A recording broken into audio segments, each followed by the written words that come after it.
हे जे एकनाथ शिंदे म्हणतात ना धुरंधर वेगळे पिक्चर जे आहेत डायलॉग, अहो ते तर त्यांच्यात होते, तेच करत होते.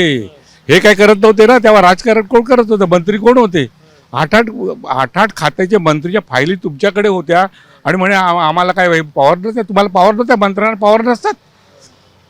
मंत्र्यांना आता ज्या थैल्या होत आहेत आणि दाखवत आहेत व्हिडिओ, त्याच्याबद्दल बोला ना. काय कळलं की नाही? आणि तुम्ही ते धुरंधर म्हणताय, इथे छत्रपती शिवाजी महाराजांचा अपमान होतो, मराठी माणसाचा अपमान होतो, त्याच्याबद्दल हा एक शब्द बोलत आणि म्हणतो मी बाळासाहेबांच्या याच्यावर पावलावर पाऊल चालणार, हे अनुकरण करणार आहे.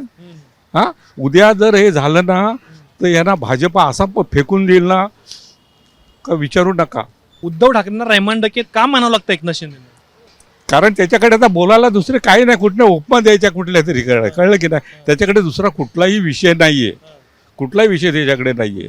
कळलं की नाही? त्याचे झाले दोन्हीकडनं त्याचे झाले. त्याचा तो गुरु आहे, तो फक्त तो आहे दिल्लीला बसलेला आहे, बाकी त्याला हे नाही आहे. कळलं का? त्याला काय फडणवीसाबद्दल प्रेम नाही का, कोणाबद्दल प्रेम नाही. त्याला आपली खुर्ची फक्त सांभाळायची, बाकी कोणाबद्दल प्रेम नाही त्याला. आणि महाराष्ट्राबद्दल तर त्याला अजिबातच राहिलं नाही. चिकार कमवून झालेलं आहे तो, ज्याने त्याने आपल्या पातळीने याने वावरलं पाहिजे. पण ह्या लोकांनी सगळ्याच पातळ्या सोडलेल्या आहेत. तुम्ही बघा ना, सगळ्याच पातळ्या सोडलेल्या आहेत. वैचारिक पातळी सोडली आहे, पैशाची सोडली आहे. ह्यांना जनतेचे काही पडले नाहीत प्रश्न.